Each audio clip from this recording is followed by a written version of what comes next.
Fort Moore, Georgia. The combatives' room smelled of sweat, rubber, and tension. Boots scuffed against the mat as soldiers packed shoulder to shoulder, whispering, waiting for the show. In the center, Lieutenant Ethan Briggs circled like a predator that already believed he'd won. His voice carried arrogance, the kind that silences reason. Across from him stood Sergeant Leah Monroe. Early 30s. Calm. Her blue-gray eyes were unreadable, her light tan skin marked only by a faint scar tracing her left cheek, not ugly, just sharp, like history written in flesh. She stood still, posture straight, hands relaxed at her sides. Briggs sneered. "On my floor," he said, drawing out every word, "rank doesn't save you. Biology doesn't lie." The crowd chuckled, feeding on his confidence. Leah didn't move.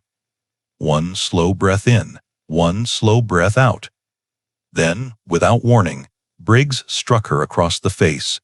The slap cracked through the air like a rifle shot. Silence. 2 seconds later, Briggs was flat on his back, staring at the ceiling, breath knocked out of him. The laughter evaporated, leaving only the sound of his gasp. No one understood what they had just witnessed. Before we begin, make sure to subscribe to Military and Veteran Stories so you never miss these true tales of courage. And tell us in the comments, where are you watching from today? Sergeant Leah Monroe didn't come to Fort Moore to make friends or prove anything. She arrived like a shadow, quiet, efficient, and entirely self-contained. Her transfer orders said, "Administrative reassignment," the kind of vague phrase that raises questions but discourages answers.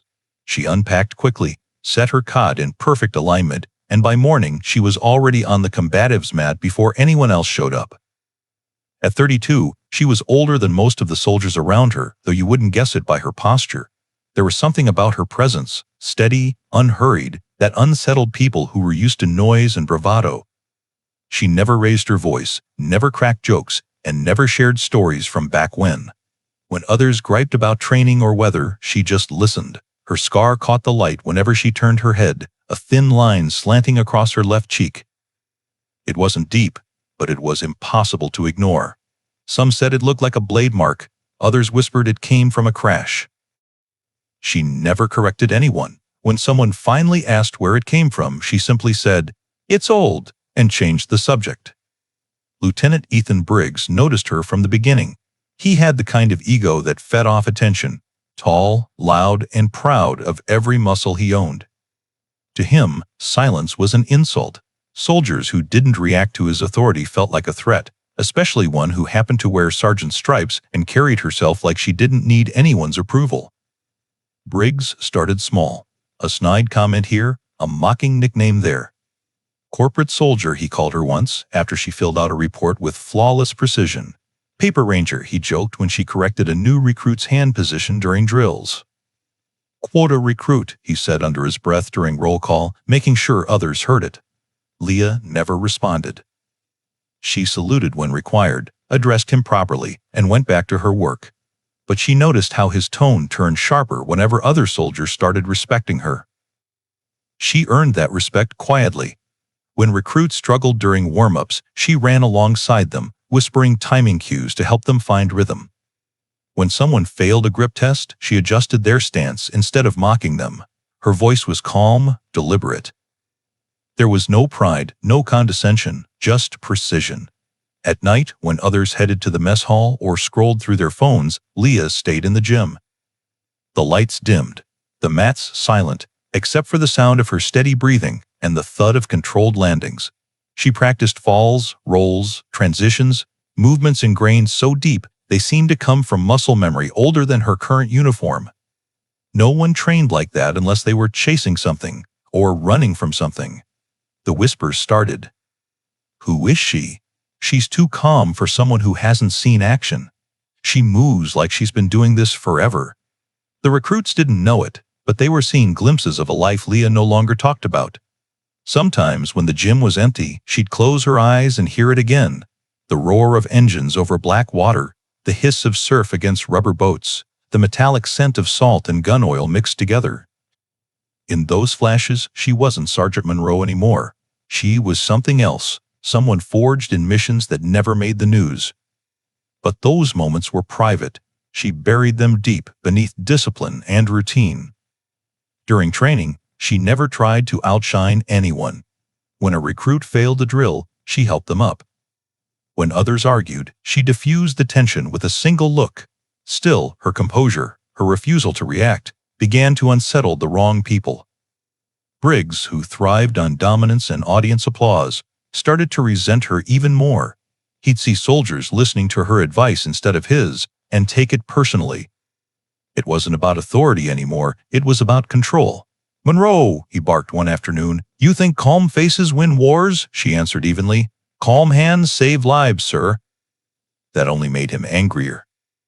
From that day on, he looked for an opportunity, a way to reassert his power in front of everyone. The chance came during a Friday session. The room was humid, packed, and restless after a long week. Briggs gathered the recruits for a demonstration. He claimed it was about combat realism, but everyone could sense the undertone. This was personal. He called Monroe to the center of the mat. "Sergeant," he said loudly, "let's show these kids how to handle an incoming threat." She nodded, no hesitation.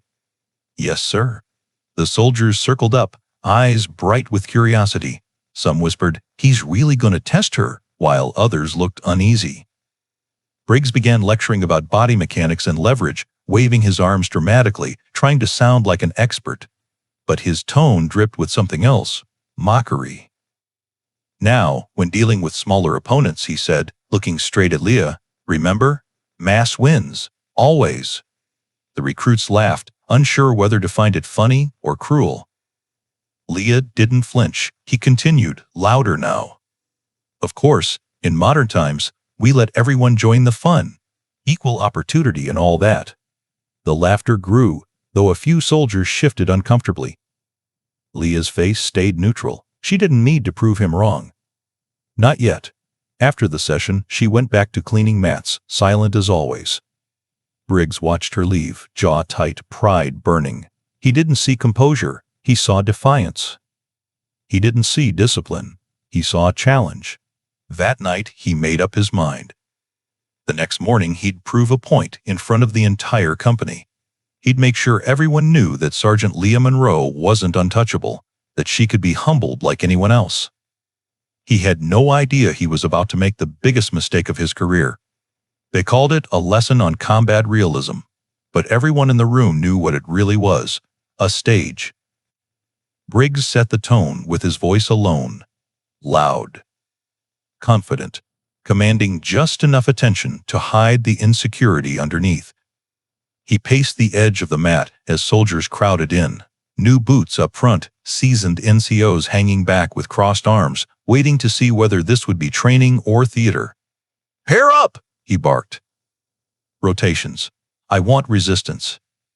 I want contact, no choreography." He scanned the room until his eyes landed on Leah. Sergeant Monroe, front and center. She stepped forward without hurry, calm, balanced, hands loose. The scar on her left cheek caught the fluorescent light as she turned. Briggs didn't pair her with one opponent.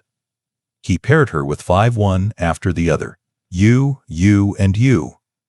Then you two. You'll rotate in. She'll stay. A few recruits grinned like they'd been handed a gift. The first came fast, all momentum and pride. Leah shifted, caught his wrist, rolled her shoulder, and sent him to the mat with a soft thud that sounded almost polite. She let him up and nodded him back into line. The second tried to muscle her. He locked both hands behind her neck in a sloppy clinch. She stepped in, broke his posture, slid to the side, and steered him down with a controlled sweep. His breath left him in a short, embarrassed grunt. The third hesitated. That made it worse. He lunged late, grabbed high, and missed. Leah redirected him with a thumb post at his elbow and a pivot at his hip. He landed on his back staring at the ceiling, eyes wide, ego rattled. The room reacted the way a room always does. A few laughs, a few winces. A lot of bravado covering up a flicker of respect. Briggs clapped slowly. The claps weren't praise, they were a signal. "Gentlemen," he called out, voice dripping with mock concern, "go easy, she's fragile." Laughter ran around the circle like current. Leah reset her stance. She didn't look at him. She didn't look at anyone. She stood like a metronome set to a heartbeat, steady in, steady out. The fourth recruit came in mean. He chopped at her collarbone and tried to reap her leg. She rode the motion, posted on his shoulder, and took his back without force. A simple seatbelt grip. A tilt. He hit the mat face down and tapped before she ever tightened. Briggs shook his head like a coach watching a losing team. "Paper Ranger," he announced, just loud enough to travel. "Textbook pretty." No teeth. More laughter, this time with less comfort in it. A few glances traded in the back row. The kind of look that asks quietly, "Are we still calling this teaching?" The fifth recruit was the strongest of the group. Big shoulders, locker room swagger, the kind of kid who could deadlift the world and confuse it for skill. He feinted a high grab, then shot low for her legs. Leah didn't sprawl like everyone expected. She half sprawled, half turned, threaded an underhook, and folded him across her hip. The mat boomed. He blinked hard, disoriented, then nodded and pushed to his knees. She extended a hand. He took it. Again, Briggs snapped, full force. The kid looked at Leah, not at Briggs. "Ma'am?" he asked softly. "Go ahead," she said, voice level. He tried again. She redirected again. No drama, no pain, no humiliation, just control. The room changed by degrees. Some soldiers stopped smiling. Some straightened unconsciously. The air took on the heavy feel of a storm that hasn't decided whether to break. Briggs saw it and switched tactics. "Must be nice," he said, pacing the edge, "sitting behind a desk your entire career." No response. "Bet she's never heard live fire," he added, casually cruel, like he was sharing a joke with friends. No response. He lifted his chin and scanned the circle, hunting for allies. He found them among the insecure and the eager. A few chuckled. A few repeated the lines under their breath like permission slips. Leah stood rooted. One inhale. One exhale. One recruit whispered, not to anyone in particular, "She doesn't flinch. Ever." Another, older by a year and a dozen bad decisions, murmured, "Who trained her?" Briggs heard the whispers. They found the tender spot. He pushed. "You know what I think," he said, voice bouncing off the cinder-block walls. "I think some people get promoted because the army likes a story, a pretty face, a clean file, a checkmark in the right column." He was careful. He never said the word woman. He didn't have to. Leah's eyes didn't move. She answered with the only phrase she'd used all morning. "Yes, sir." Briggs smiled without warmth. "Demonstration," he said. "Let's see how you react to aggression." Leah nodded once. "Yes, sir." He didn't call for a partner this time. He stepped onto the mat himself. Somebody in the back muttered, "This is a bad idea." Another replied, "He won't go too far. He knows the line." Briggs approached as if he were preparing a lecture. He faced her square, lifted her wrist to illustrate a joint path, and yanked. Hard. Much too hard for a demonstration. Leah's body reacted, not her face. She adjusted 1 foot half an inch. The scar on her cheek caught the light and disappeared again. "Sir," she said softly, "that's enough." He didn't stop. He jerked again. The yank wasn't the technique. It was a message. "See," he called out, loud enough for the back row, "she doesn't want contact. She wants theory." A few laughed. More didn't. "Sir," Leah repeated, still even, "that's enough." He leaned in until she could feel his breath. "Is it?" He made it a question and then made it an answer. He opened his hand and slapped her open palm, full arm, all the way across the face. The crack of skin on skin bounced off rubber and concrete and bone. The room stopped. Silence didn't fall. It flooded. It swallowed the whispers, the bravado, the nervous laughter, and left behind a hard, electric quiet. Leah's head turned with the impact. That was all. No stagger, no wobble. She came back to center like a compass needle finding north. "Now," Briggs said, voice thick with triumph he hadn't earned, What do you? He never finished. There are reversals you can't see unless you've drilled 1,000 of them in the dark. There are angles you don't believe until you've felt them. There are decisions made in a single exhale that tell the truth about training and the lie about strength. She moved. One step inside the line to collapse his base. Her left hand shaped his elbow. Her right hand found his wrist. Her hips turned a quarter, leverage stacking with gravity. His forearm became a lever. His shoulder became a fulcrum. His weight became his enemy. He hit the mat at the exact spot where his confidence had been standing a heartbeat before. 2 seconds, maybe less. No flourish, no pain inflicted beyond what physics demands. He didn't understand why his lungs refused to pull air. He tried to roll and couldn't. His arm didn't hurt, it merely obeyed her hands, which told it, politely and beyond argument, to stop. Leah didn't look angry. She looked focused. Her voice reached him calmly. "Sir, stop fighting." "Exhale." He tried. The breath came out as a ragged wheeze. "Good," she said. Around them, soldiers gasped. The ones who knew technique recognized the restraint. The ones who didn't recognize technique recognized that what they had watched was not force, it was control. "What was that?" someone whispered, words sticking to the quiet. Leah released pressure in increments. She didn't bounce up or pose. She let his arm go and stepped back one pace, giving him space to fail or recover with whatever dignity he could salvage. Briggs rolled to his side and coughed. Color flushed up his neck and into his face. He searched the room for laughter to hide behind and found none. Even his allies kept their mouths closed, like men who had misread the weather and left their gear outside in the rain. He pushed to his knees. The mat rippled slightly with the movement. He stood with the stiff grace of someone forcing coordination back into a body that had just been told the truth. Leah stood at attention. "Yes, sir," she said, the same way she'd said it all morning, as if nothing had changed. Everything had. Briggs wiped his mouth with the back of his hand. He made a show of cracking his neck. Theatrics.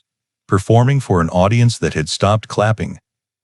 "The lesson," he announced, voice not quite steady, "is that resistance changes the equation. You all took it easy on her." "That won't do." No one believed him. The distance between his words and what they had seen lay on the mat like a shadow. "Again," he ordered, trying to reclaim momentum. "Aggression. Realistic." A senior sergeant cleared his throat from the back. "Sir, with respect, she just—" Briggs cut him off. "That's an order," Leah answered before anyone else could. "I'll comply, sir." She didn't say it for him. She said it for the room, for the standard. The next recruit stepped in reluctantly. He raised his hands, palms open, eyes flicking to Leah's for a cue. She gave him a micro nod. They moved. He grabbed. She flowed. He found himself on one knee, hand extended, not sure how he'd arrived, but certain he'd gotten there safely. Briggs' commentary sputtered. "Too much cooperation," he said. He pointed at another, then another. Leah handled each one with the same instrument-level precision. She never flexed for the crowd. She never punished. She never made a face. The circle shifted again. Respect rearranged itself quietly, the way iron filings align to a hidden magnet. Briggs felt it slip and grabbed for it with words. "Must be nice," he repeated, louder, "coloring inside the lines your whole career." "The Army keeps a desk warm for you, huh?" Silence. "Bet you've never heard live fire." Silence. He pushed closer to the edge he didn't see. Some people wear uniforms like costumes. Something in the back row scraped boot on concrete, followed by a voice so low it almost didn't exist. "Enough, sir." No one claimed the sentence. It came from everywhere and nowhere. Briggs made a decision. It was the same decision that small men make when they've run out of applause and need a new sound to fill their chests. He stepped in, seized Leah's wrist again, and yanked with both hands. It wasn't instruction. It was escalation. "Sir," Leah said, softer than before. "That's enough," he answered with his hand. The slap landed harder this time, not just across skin, but across the discipline of the room. The sound was bigger than the first. It drew a flinch from those who hadn't flinched all day. Leah didn't move. She returned to center on the same invisible track. Her eyes stayed level, the scar on her cheek a thin mark of light. What happened next didn't feel like a counterattack. It felt like a correction. She entered on a tight angle, turned his forearm into a line and his shoulder into a hinge. His weight got ahead of his feet. The mat rose to meet him. She guided him down and set a wedge of pressure beneath his jawline, not enough to hurt, enough to own the space his breath wanted to occupy. "Exhale," she said again, and the word felt like permission to the whole room. He let go of everything that wasn't air. 2 seconds, maybe less. Leah released. She stood, gave him distance, and squared herself toward him at attention. The circle around them didn't make a sound. The fluorescents hummed. Somebody's watch beeped the top of the hour and sounded obscene. Briggs got up slower. He didn't look at Leah. He looked at the soldiers. He saw the question on their faces, the one he had been trying to prevent since she arrived. "Who is she?" He swallowed. "Will, transition to ground escapes," he said, voice thinned out. "Pair off." The circle didn't move. Leah broke the stalemate by turning to a private whose hands were shaking slightly. "You and me," she said gently. "Knees over hips. Let the floor do half the work." He nodded. Relief flickered across his face. Training resumed outwardly, but the room had already changed rooms without walking anywhere. The lesson everyone came to hear had been replaced by the lesson they had just witnessed. Briggs walked the perimeter like a man who needed to keep moving to convince his legs he could. He opened his mouth twice and closed it both times. In a corner of the circle, a corporal whispered to his buddy, "What would you have done if you were standing there that day?" His buddy didn't answer. He was still watching Leah. He was watching how she breathed between drills. He was watching how she centered herself after every contact. He was watching how she turned violence into geometry and ego into silence. He was watching the part of training that doesn't show up on a syllabus and can't be graded, the refusal to be pulled out of balance by anything, not by a wrist, not by a crowd, not by a man's need to be bigger than he is. If you had been there, right there on the edge of the mat, sweat stinging your eyes, pride somewhere in your throat, what would you have done? The session ended awkwardly. No one clapped. No one spoke. Briggs left the mat without a word, face red, pride shattered. His boots hit the floor hard, echoing down the hallway until the sound disappeared. For a moment, the recruits just stood there, half shocked, half exhilarated. The kind of silence that follows an explosion. Leah didn't say a word. She knelt down and began resetting the mats, aligning each square corner perfectly. Her movements were slow, deliberate, peaceful, a calmness no one else in the room possessed. The fluorescent lights hummed overhead. The scent of sweat still lingered, mixed with the rubber floor and metal of discipline. Then it happened. Her sleeve slipped up as she reached forward, the wrist tape tugging loose from the heat and movement. One of the recruits, Private Miller, the youngest in the class, froze mid-step, his brow furrowed. On her forearm, just above the vein, a black trident inked deep into her skin caught the light. It wasn't decorative. It wasn't new. It was aged, faded in the way only years of salt water, sand, and wear could do. Miller tilted his head. "Wait," he whispered to the guy beside him. "That looks like a SEAL insignia." The other recruit frowned. "Can't be. She's Army." "Still," Miller said, voice quieter now, "I've seen that symbol before. My brother's a diver. That's not just a tattoo." They exchanged glances, uncertainty turning into curiosity, curiosity into awe. Leah tugged her sleeve back down, as if nothing had happened. Her face remained unreadable. Outside, boots shuffled and voices murmured, trying to process what had just happened. Nobody knew whether to talk about the fight, the slap, or that look in her eyes right before Briggs hit the mat. By noon, the training room was empty. Only whispers remained. In the locker room, the recruits filed in, one by one, pretending to go about their routines. Leah sat on a bench, cleaning her gloves, quiet as always. Her locker door hung open, nothing fancy inside. A small towel, a folded t-shirt, and one sealed envelope sitting on top of her duffel. Private Ellis, passing behind her, glanced at it without thinking. The top corner carried the Navy's anchor and eagle emblem, faint but unmistakable. He blinked. That's weird. He turned to whisper to a buddy. She's got Navy mail. Probably from family, the other said. But his tone wasn't convincing. Leah noticed the glance, but said nothing. She folded the towel, tucked the letter inside the duffel, and closed the locker gently. When she left, a few soldiers lingered behind. One of them, a corporal named Harris, stepped over to the bench. You saw it too, right? The tattoo? Yeah, Ellis replied. And that letter? Harris nodded slowly. I've seen that Trident. Same one from Bud S. Seals, wear it. Come on, man. She can't be. She's a sergeant, not a fraudman. Harris looked toward the door Leah had just exited. Maybe she was. Maybe not anymore. They stood there in uneasy silence. The air seemed heavier now. Later that day, the rumor moved faster than any radio signal could. It leapt from the gym to the mess hall, then to the barracks, then through the grapevine of Fort Moore. The one Briggs hit? Yeah. The calm one. They say she used to be in the Navy. No kidding? What was she doing here? Retraining, maybe. Some kind of joint transfer? I heard she worked with special warfare. By mid-afternoon, stories multiplied like wildfire. Someone claimed they'd seen a photo fall from her locker.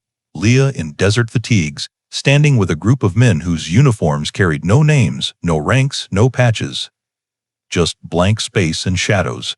Another swore they heard she'd been wounded overseas, left for dead, and administratively reassigned under a different branch.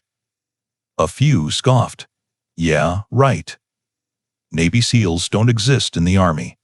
But others weren't so sure anymore. The way she'd moved, that 2-second reversal. The precision. The breath control. The calm after being slapped in front of 50 witnesses. No anger, no panic, no wasted movement. That wasn't normal. That was training. The kind of training no standard combatives course ever taught. By evening, even the senior NCOs had heard. One sergeant major walked through the hallway shaking his head, muttering, "If that's true, Briggs just slapped a legend." At dinner, Leah sat alone. Tray neat. Posture straight. She ate slowly, head slightly bowed, expression unreadable. The conversation around her quieted whenever she lifted her eyes. Nobody wanted to get caught staring, but everyone wanted to look. From the far end of the table, a private whispered, "You think she's really?" Shh. The spoon paused halfway to Leah's lips.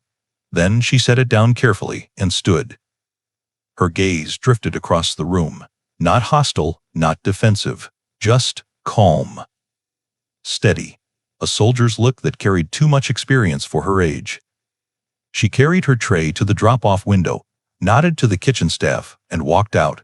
As the door swung closed behind her, someone finally whispered what everyone else was thinking. "She's not who we think she is." The others didn't argue. Outside, Leah walked toward the barracks under a darkening Georgia sky. The cicadas hummed, and the air smelled faintly of rain. She pulled her sleeve tighter around her wrist and rubbed the edge of the tape where the Trident hid beneath it. Her mind was quiet, but the ghosts of the ocean weren't. The rhythmic crash of surf against a zodiac. The low bark of orders shouted over wind. The flash of night vision green on black water. Then, silence again, just her boots on gravel. She passed 2 MPs who nodded respectfully. She returned the gesture with a small, professional dip of the head. No one noticed the faint imprint of a Navy SEAL qualification patch stitched beneath the lining of her bag. Old, worn, almost forgotten. She didn't look back. By nightfall, every barracks room hummed with rumor. "Did you hear? Sergeant Monroe, she's some kind of special ops transfer." "No way. I heard she was on a classified task force in the Gulf. I heard she trained divers. I heard Briggs got a call from command about her record." Everyone had a version. No one had proof. But one truth lingered, heavy and irresistible. The woman Briggs tried to humiliate might not just be another soldier. Maybe she wasn't just army. Maybe she wasn't just a sergeant. Maybe she was something the rest of them weren't cleared to understand. By lights out, one whispered sentence carried through the barracks like a shared heartbeat. That sergeant? The one Briggs hit? She's not who you think she is. 2 days passed. The story of that day was still burning through the base like wildfire, fed by rumor, twisted by imagination, but never denied. Fort Moore hadn't been this alive with whispers in years. Leah, however, moved through it like smoke. She didn't react. She didn't explain. Every morning she showed up early, swept the mats, and trained like nothing had changed. Her silence made the mystery louder. On the third morning, the calm broke. At exactly 0800, the intercom crackled. All personnel, prepare for unannounced inspection. Command presence inbound. The words hit the facility like an electric current. Soldiers scrambled, barking orders, wiping sweat, straightening gear. The sound of boots thundered across tile floors. Leah was already moving, quietly setting aside equipment, aligning mats. Her motions were smooth, practiced, the small rituals of someone who'd lived through far more chaos than this. Lieutenant Briggs, still nursing his bruised pride, saw her from across the gym. He couldn't stand how unaffected she seemed. While everyone else rushed, Leah was calm. Still. Balanced. Like she'd known it was coming. He turned away before she caught his eye. Minutes later, the doors swung open. A group of senior officers entered, Command Sergeant Major Hayes among them, followed by inspection staff and medical observers. Their presence made the air tighten. "Continue your duties," Hayes ordered. "Treat this as any other day." That's when the first alarm screamed. Red lights pulsed along the ceiling. The speakers blared with robotic precision. "Simulated casualty, feigning emergency." Everyone froze for half a beat, waiting for orders. Briggs barked, "Drill protocol, move people." A recruit near the far wall. Private Daniels spun too quickly, tripped over a loose mat edge, and went down hard. The crack of bone against concrete cut through the noise. He screamed once, then clutched his arm. Blood pooled fast, instant panic. Half the room moved at once, too many voices. Too many hands doing the wrong thing. Then a single voice cut through the chaos. Calm, steady, commanding. "Stop." Leah's tone wasn't loud, but it hit like a command detonator. Everything froze. She was already on her knees beside the injured recruit, assessing without hesitation. Her hands moved with confidence, checking the fracture, locating the pulse, analyzing pressure points. "Pressure here," she ordered. "Not there, that'll worsen the break. Wrap above the joint. Use your strap, not the cord. Elevate." Her words came crisp, clean, automatic. The kind of tone soldiers instinctively obey, even if they didn't know why. Two privates moved exactly as she directed. Within seconds, the bleeding slowed, the arms stabilized, and the recruit's breathing evened out. Leah didn't look up once. Vitals are steady. "He's going into shock," she said. "Get a blanket." "Keep his head low." Her voice carried no fear, only control. From the corner, an officer whispered to another, "She's done this before." No one disagreed. When the medics finally burst in, Leah was still at the recruit's side, 2 fingers checking a carotid pulse. The lead medic froze when he saw her face. "Ma'am?" His tone cracked halfway between surprise and respect. I know you. You were on the Bahrain op, weren't you?" Leah's expression didn't change. Her hands kept working. "No idea what you're talking about, Corporal." The medic hesitated. "You pulled out 4 guys when the pier collapsed." "I saw the after-action report." "That was—" "Corporal," she interrupted, calm but final. "Focus on your patient." "Yes, ma'am," he muttered, but the way he said ma'am was different now, hesitant, reverent. The officers exchanged glances. Hayes said nothing, only watched. By the time the recruit was loaded onto the stretcher, the entire facility had gone silent again, the same kind of silence that had filled it 2 days earlier after the slap. This time, though, there was no shock, only realization. That night, the whispers had changed shape. They said the medic recognized her. From Bahrain, right? I looked it up. There was an op there, years back. Special warfare involvement. What if she really was Navy? You don't just forget training like that. By midnight, there was no what if anymore. Everyone believed. She was one of them. Briggs tried to bury it under paperwork. He filed a formal report. Incident, unauthorized force. During training demonstration. He filled it with jargon and justification, trying to make his humiliation sound procedural. But command didn't answer. His report hung in limbo. When he called headquarters, the adjutant gave a polite but chilling reply. Lieutenant, that report is under review. Stand by for further instruction. No explanation. No signature. Just stand by. He felt something cold move down his spine. That night, in his quarters, he replayed the scene in his head over and over. The way she'd moved, the way she'd looked at him right before he hit the floor. There'd been no anger in her eyes, no emotion at all. Just clarity. He remembered the weight of her hand controlling his wrist. Precise, surgical, inescapable. He'd been to dozens of training sessions. He'd wrestled, boxed, sparred. But he'd never felt that kind of control, not from anyone. He tried to tell himself it was luck, a fluke. But when he looked in the mirror, he saw the truth sitting behind his own reflection, a small, unshakable thought that gnawed at his pride. She could have killed me. He poured a drink he wasn't supposed to have and sat in silence. The base outside was quiet, lights flickering through his blinds. Somewhere down the hall, recruits laughed, young, loud, oblivious. He envied them. He'd spent his career believing rank made him untouchable. Then, a quiet woman with a scar on her cheek and a hidden tattoo had rewritten every rule he lived by without saying a word. The next morning, Leah was in the gym before dawn, sweeping the mats again. Same rhythm. Same calm, same silence. She heard the rumors, she always did, but she never responded. She knew how gossip worked in the military, loud, fast, and unstoppable. She tied her wrist tape tighter this time, covering the edge of the Trident completely. But she didn't hide from it. She simply contained it. As she finished, someone entered, a young recruit who'd helped her during the drill. He stopped by the doorway, awkward.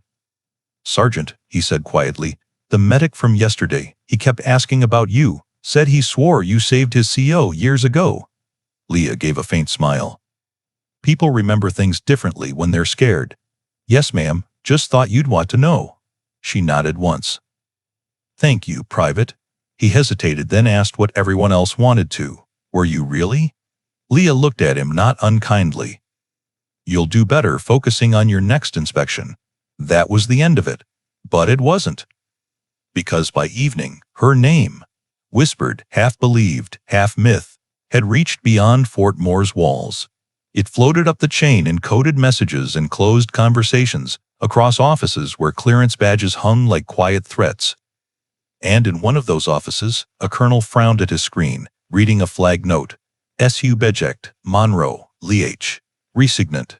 Record anomaly. Prior unit designation, redacted. Classification, NAV Spec War SEAL Team. He stared for a long moment, then muttered to his aide, "If that's who I think it is, Briggs just picked the wrong ghost to wake." Back at the base, Leah sat alone in the darkened gym, the mop resting against the wall, the mats clean and gleaming under the dim security lights. She exhaled slowly and touched the edge of the trident under her sleeve. For the first time in years, she let her mind wander, not to the rumors, not to Briggs, but to the men she'd once called her brothers. The ones who never made it home from Bahrain. The ghosts didn't speak. They never did. But in that silence, she felt their presence, heavy, proud, unforgotten. She whispered under her breath, "Still here." Then she stood, straightened her uniform, and walked out into the night, calm, silent, and unshakably in control. He arrived without an escort and without announcement. By the time anyone noticed Command Sergeant Major Robert Hayes standing in the doorway, he'd already watched 10 minutes of drills. He said nothing. He just observed the rhythm of the room, the thud of controlled falls, the hiss of breath through teeth, the squeak of boots on mat. Leah moved like water over stone. Calm precision, effortless control. She corrected a stance with 2 fingers at a heel. She showed a private how to breathe through a choke and slip the elbow gap without panic. No wasted motion, no performance. Just clean, quiet mastery. Hayes folded his arms and let the scene play out. Briggs noticed him last. The lieutenant squared his shoulders, forced energy into his voice, and tried to narrate the training with authority he hadn't earned. Eyes up. Aggression. Real contact. Leah nodded to her partner. They flowed through the sequence. She allowed a grab and turned it into a grip break that looked simple until you understood the timing it required. She returned the private to neutral with a hand at his shoulder, almost a kindness. "Again," she said softly. "Again," he repeated, as if the word itself steadied him. Hayes waited until the drill finished. Then he took 1 step in and let his presence lead the room. "Sergeant Monroe," he said, not loudly, but with a weight that pulled every head toward him. "Approach." Silence arrived like an order. Leah stepped forward from the circle and stood at attention. Her uniform was immaculate. The faint scar crossing her left cheek caught the light and vanished again. Her eyes were steady. Hayes closed the distance by 3 paces. He was close enough now to see the discipline in her posture and the discipline beneath that discipline, the kind that isn't taught, only earned. He drew a tablet from under his arm, unlocked it with a glance, and tapped through a series of screens. The glow lit his face and then hers. The file he opened wasn't a rumor anymore. It was a fact that hummed with clearance levels the room could feel in their teeth. The header was a blade of text across the screen. C Lassified. Navs Spequar. TI-1 Access Only. No one breathed. Hayes kept his voice low. "Is this you?" Leah didn't look at the tablet. She didn't need to. She kept her eyes on the man and gave him the dignity he had given her. "It was, sir." The words rolled through the room like a wave hitting a seawall. Heads tilted, mouths parted. The silence grew heavier, then steadier, as if the room were adjusting to a new gravity. Briggs went pale. Whatever remained of the smile he wore, as armor sank out of his face. He took a half step back without knowing it. Hayes scrolled once, twice. His eyes moved, measuring what he already knew. He turned to the circle of soldiers. "This woman," he said, letting the pronoun settle with purpose, "served with DEVG RU, SEAL Team 7. He paused so the name could land. 7 combat deployments. Urban, maritime, desert. She trained men twice your size and carried them home when they couldn't walk themselves. No one moved. The room filled with the small sounds that prove a moment is real, the whisper of air conditioning, the tick of a cooling light, a dog-tag chain shifting against a collarbone. Somewhere outside, a truck downshifted and rattled past, distant and ordinary, the way the world always sounds when something extraordinary is happening indoors. Hayes shifted his attention back to Leah. He studied her like an after-action report made into a person. He took 1 more step back so he could see all of her. Then he did the thing that reorders a room. He brought his right hand up, palm turned just so, fingers flat, thumb tucked, and held the salute until the silence around it became reverent. For a heartbeat, Leah's stoicism flickered, not surprise. Not pride. Just an acknowledgement that respect, when given correctly, is heavier than any insult. She returned the salute crisply. No flourish. No tremor. The air changed again. In the circle, one private's arm lifted as if pulled by wire. Another followed. Then another. A wave of hands rose across the mat, not in confusion, not as mimicry, but with the certainty that the oldest language in the military was being spoken, and they were not going to be the ones who failed to answer. Every soldier stood. Every soldier saluted. No one told them to. They simply recognized the moment when rank steps aside and makes room for merit. Briggs's throat worked around words that wouldn't form. He stared at the floor, then at Leah, then at Hayes. Memory replayed itself behind his eyes. The slap, the reversal, the breath he hadn't been able to catch, the terror that had arrived not because he'd been hurt, but because he had realized how easily he could have been.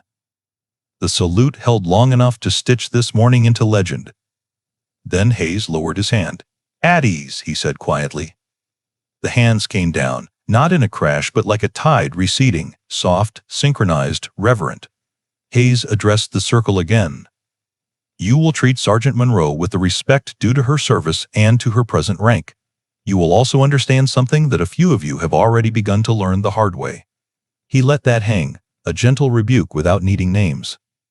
Strength is not volume. Competence is not a show. If you're lucky, you will meet a few people in your career who drag the standard upward just by standing next to it. Today, you met one. The words didn't feel like a speech.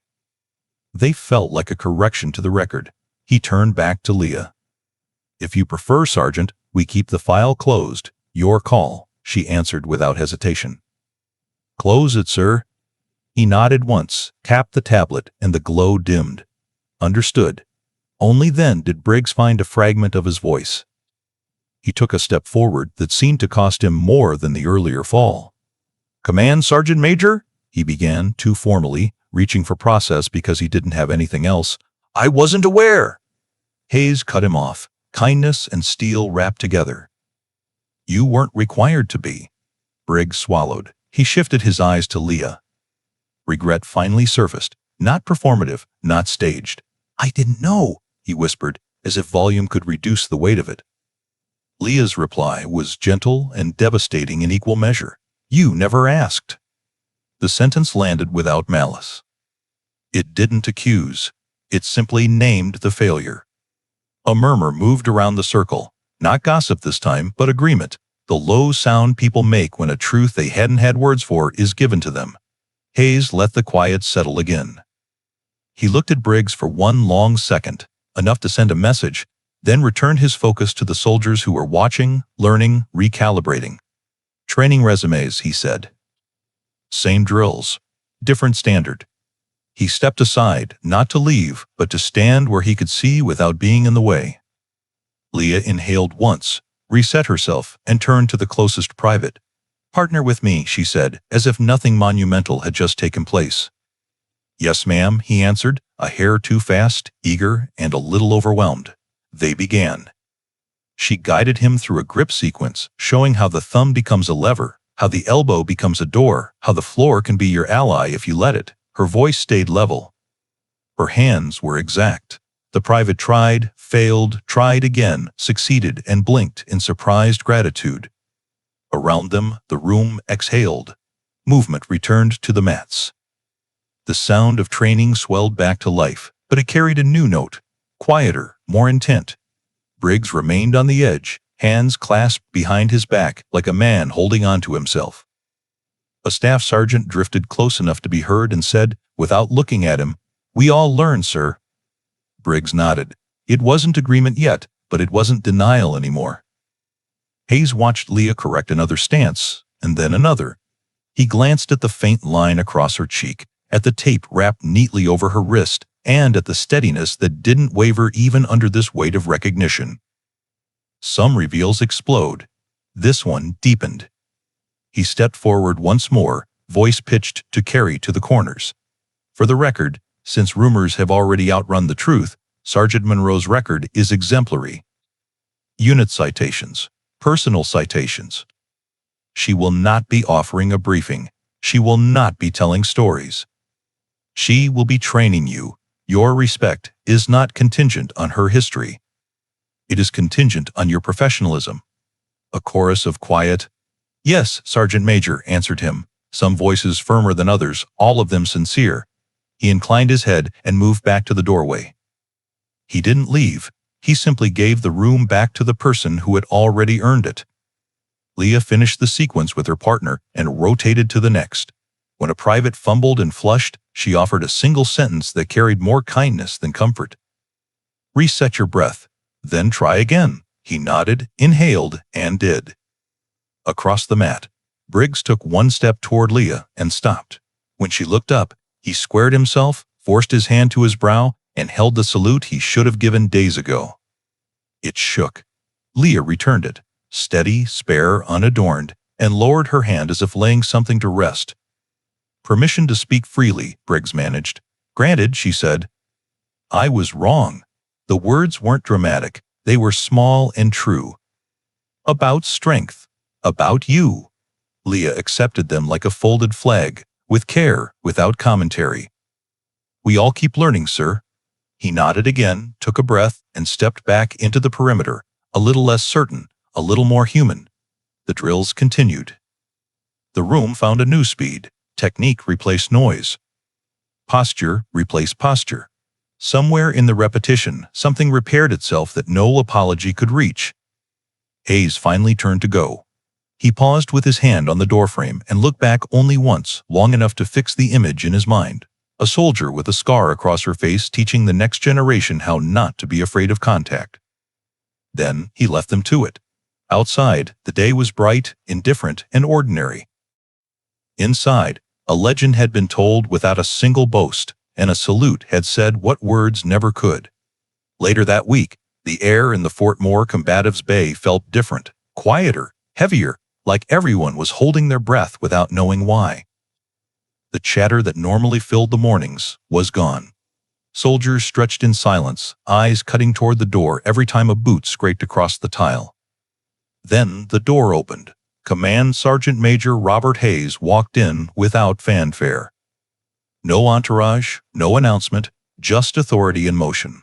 His uniform looked like it had never known a wrinkle. His face, carved by years of command, gave nothing away. He stopped just inside the threshold and watched. Leah Monroe was running drills, barefoot on the mat, hair pulled tight, every movement measured and exact. She moved through the sequence with a recruit half her age, correcting his stance with a steady hand and 2 quiet words. Nothing showy, just control, precision, calm. Hayes observed the way the soldiers around her copied her breathing, her timing, her balance, as if she were setting the rhythm of the whole room. Briggs noticed the command sergeant major and straightened instantly, barking empty commands to make himself look busy. Hayes didn't acknowledge him. His eyes never left Leah. After 5 silent minutes, he finally spoke. His voice wasn't loud, but it carried like a drumbeat through still air. "Sergeant Monroe!" Everything stopped. "Approach." Leah turned, wiped her hands on her trousers, and walked forward until she stood squarely before him. The recruits straightened. Even the fluorescent hum seemed to dim. Hayes held a tablet under his arm. He unlocked it, tapped a few times, and turned the screen toward her. A red header glared across the top. C classified. Navs Pequor. TOR-1. Access only. Every spine in the room stiffened. No one breathed. Hayes looked up. "Is this you?" The question came out quiet, but it felt like a thunderclap. Leah met his gaze without flinching. "It was, sir." The words hit harder than any shout. A ripple of sound moved through the ranks, a gasp, a whispered curse, the quick inhale of disbelief. Briggs's face drained of color. His mouth opened, then closed again. The tablet's light flickered over his pale skin. Hayes turned toward the soldiers. His tone shifted from inquiry to declaration. "This woman served with DEVGR, SEAL Team 7. He let the title hang in the air, almost ceremonial. 7 combat deployments. Urban, maritime, desert. She trained men twice your size and carried them home when they couldn't walk." The silence that followed wasn't mere quiet. It was awe, the kind that makes your pulse slow because you're afraid to disrespect the moment with noise. Someone in the back whispered, "Ma'am?" as if the word itself might break the spell. Hayes took one step back, squared himself, and brought his hand to his brow in a perfect salute. Time froze. For the length of that salute, the entire room seemed suspended between past and present. Leah's composure faltered for half a breath, then she lifted her hand and returned the gesture. Clean, sharp, absolute. One by one, the others followed. A private's hand rose first, then a corporal's, then the wave spread outward until every soldier on the mat was standing at attention, saluting her. 50 men and women, backs straight, eyes forward, paying tribute to someone who had earned more than a title, someone who had earned the right to silence. Hayes lowered his hands slowly. At ease, the salutes dropped together, soft as falling cloth. He turned to Briggs. "Lieutenant, you owe your class an example. She just gave you one." Briggs couldn't answer. He swallowed hard, searching for a sentence that wouldn't make him smaller than he already felt. His voice came out brittle. "I didn't know."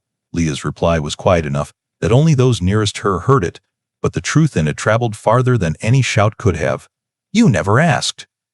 Briggs looked down. There was nothing left to defend. Hayes spoke again, to everyone this time. "Remember this moment. Rank gives you authority. Character gives you command. You can't buy the latter with the former." He turned the tablet screen dark and slipped it under his arm. "Carry on, Sergeant Monroe." "Yes, sir," she said. She stepped back to her place on the mat. For a few heartbeats, nobody moved. Then training resumed. Same drills, new energy. The thud of bodies meeting mats no longer sounded like noise. It sounded like respect being learned the hard way. From the edge of the room, Hayes watched a few minutes longer, a faint, proud crease forming at the corner of his mouth. Then he nodded once and walked out, boots echoing down the corridor. Inside, Leah guided a recruit through a takedown, calm and patient. Her movements carried no triumph, only discipline. The scar across her cheek caught the light again, and for the first time, the soldiers who saw it didn't wonder where it came from. They understood it was the kind of mark you earn when you've already fought every battle worth fighting. And as the doors swung closed behind the command sergeant major, not one person in that room would ever mistake silence for weakness again. The salute held for what felt like an eternity. No one dared to move. The only sounds were the faint creak of boots and the collective rhythm of steady, measured breathing. The air itself seemed to tighten, as if every molecule understood it was witnessing something sacred. Hayes stood unflinching, his hand at his brow, eyes locked on Leah Monroe. She met the salute without pride or hesitation, just quiet acknowledgement, the kind of grace that only comes from a lifetime of service and sacrifice. Seconds stretched. Even the ticking clock on the wall seemed to pause out of respect. Finally, Hayes lowered his hand. The motion was deliberate, precise, and heavy with meaning. His voice carried through the room, low, steady, and commanding. "Carry on, Chief Monroe." The title landed like thunder. The soldiers froze again, not out of confusion this time, but disbelief. That word, chief, wasn't a courtesy. It was a revelation. The kind of title reserved for those who'd clawed their way through hell and come back with others still breathing. Leah blinked once, almost imperceptibly. Even she hadn't expected him to use it. Her lips parted slightly, but no words came. The weight of old memories flickered behind her calm expression. The surf, the salt, the shadows of men she'd once led into impossible fights. "Chief," someone whispered from the back. The word spread like a current through the room. Each repetition stripped away doubt and replaced it with awe. Briggs stood rigid, his face drained of color. Every muscle in his jaw trembled. The same man who had mocked her just days ago could barely breathe under the weight of his own guilt. He took a hesitant step forward. "Permission to speak, sir," he said, voice trembling. Hayes didn't look at him. "You should be asking her." Briggs swallowed. His throat felt dry. He turned toward Leah, every eye in the room tracking the motion. "Permission to apologize, ma'am." Leah's gaze softened. No triumph, no bitterness, just composure. She nodded once. Permission granted. Briggs straightened. He drew in a slow breath, and for the first time since anyone had known him, his voice carried no arrogance, only regret. "I disrespected the uniform, and I disrespected you," he said quietly. "I didn't see what was right in front of me. I'm sorry, Chief." Leah gave the faintest nod. "Apology accepted, Lieutenant." He hesitated, then raised his hand in a salute, trembling but sincere. His eyes glistened as if the truth of that gesture cut deeper than any reprimand ever could. Leah returned it, perfect form, steady gaze. No words. Just acknowledgement. That moment rewrote everything. The soldiers watched in silence as something invisible but monumental shifted in the air, a transfer of respect that would echo through Fort Moore long after they were gone. When Briggs lowered his salute, he stepped back slowly, shoulders heavy but eyes clearer than before. Hayes observed him quietly, then spoke. "Lesson learned, Lieutenant?" "Yes, Sergeant Major," Briggs said, voice barely above a whisper. Hayes nodded. "Good. Make sure it stays learned." He turned to the rest of the formation. "You all witnessed what real strength looks like today. Remember it, because someday, when you're tested, it won't be your voice or your size that saves you, it'll be your composure." He glanced back at Leah, his tone softening. "And sometimes, composure comes with a scar." Leah stood silently, her eyes glinting just slightly under the fluorescent lights. That faint scar across her cheek caught the glow again. No longer a mystery, no longer a mark of pain, but a badge of survival. Hayes gave her one last nod. "You've earned every salute you get in this room, Chief." "Yes, sir," she replied. Her voice was steady, but something deeper trembled beneath it. A quiet, human emotion that came from hearing her old title spoken aloud for the first time in years. The recruits didn't return to drills right away. Nobody wanted to be the first to break the silence. They simply stood there, watching her. Some with admiration, some with guilt, all with respect. Then one of them, a young private named Miller, moved toward the far corner of the mat. He bent down, pulled a permanent marker from his pocket, and drew a small black X on the floor. Someone frowned. "What's that for?" Miller's voice came out soft but proud. "That's where he fell." A murmur of agreement rippled through the group. Another soldier knelt and traced over the X, thickening the mark. Before long, the whole corner of the mat had a dark smudge about the size of a boot print. Briggs watched from the edge, understanding exactly what they were doing. He didn't stop them. He didn't dare. When they finished, Hayes crossed his arms and nodded once. "You'll keep that there?" he asked. "Yes, sir," Miller said. "To remember." Hayes's eyes shifted to Leah. "You approve, Chief?" She looked at the black mark for a long moment, then gave a faint, approving smile. "If it reminds them that respect is earned, not granted, it stays." A wave of quiet pride passed through the recruits. From that moment on, that corner of the mat became legend. Every new class of soldiers who trained at Fort Moore would hear the story. How arrogance met silence, how silence turned to strength, and how strength earned the salute of a command sergeant major. They started calling it Monroe Point. No one painted it officially. No memo mentioned it. But it stayed there, a small black patch that outlived transfers, repaints, and new leadership. Some said when you trained near that mark, you unconsciously straightened your back. Some swore the air around it always smelled faintly of salt, like the ocean had somehow followed her inland. Years later, when recruits asked who Monroe was, older soldiers would tell them quietly, "She was the one who taught this base what respect really means." And every time they said it, someone would look toward that black mark in the corner, bow their head and whisper, "Monroe Point." Weeks slipped quietly into months. The combatives' bay returned to its routine rhythm, the thud of boots, the scuff of mats, the echo of orders, but something in the air had changed. There was a deeper kind of discipline now, an undercurrent of reverence that carried Leah Monroe's name even when she wasn't in the room. Leah herself remained the same, calm, punctual, unshaken. She showed up before dawn, swept the mats, checked equipment, and trained recruits with the same quiet precision she always had. She never spoke of her past, never mentioned the word SEAL, never reminded anyone who she used to be. When new recruits arrived, wide-eyed and whispering about the Monroe Point they'd heard of in the barracks, she'd just smile faintly. "Ma'am, is it true?" they'd ask. "Were you really?" She'd shake her head, adjusting a trainee's stance or balance. "Learn your basics first," she'd say softly. "The rest doesn't matter until you can stand on your own." That answer became her trademark, passed down from class to class like a riddle that never stopped teaching.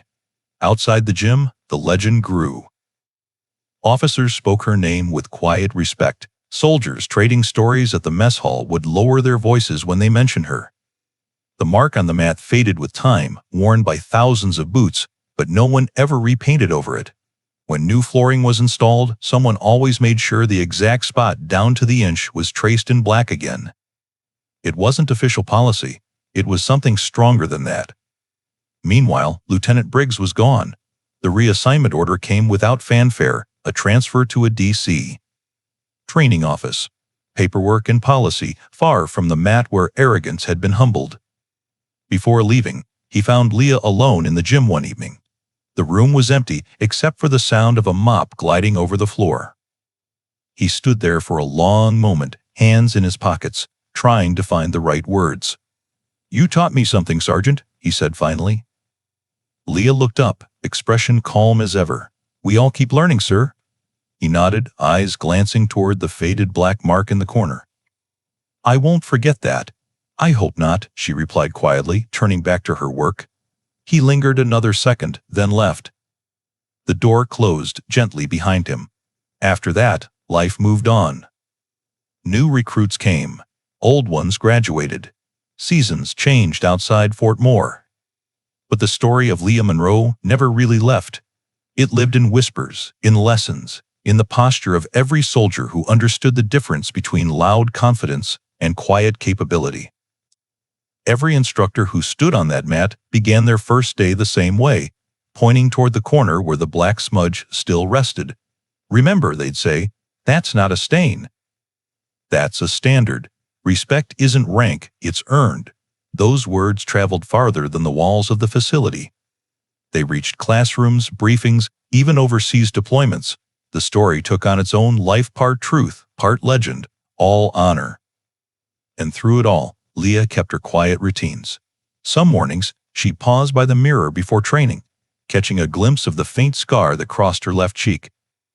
Once, years ago, it had been a reminder of pain, a moment of chaos and loss at sea. Now, it was something else entirely. It was proof. A mark not of weakness, but of endurance. Not of suffering, but of survival. It told the truth no metal ever could, that some scars aren't wounds. They're signatures of sacrifice. When the recruits asked her what the mark meant, she never answered directly. She'd just smile and say, "It means I came home." And then she'd turn, whistle sharp, and call them back to training. Another day, another lesson in control, in humility, in strength without noise. Fort Moore moved on, but the story stayed. The black mark stayed. And somewhere in the rhythm of boots and breath, in the discipline that outlasted rumor, the echo of her calm voice lived on.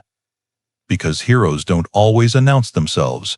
Sometimes, they just keep sweeping the mats, quietly reminding the world that real power never needs to shout.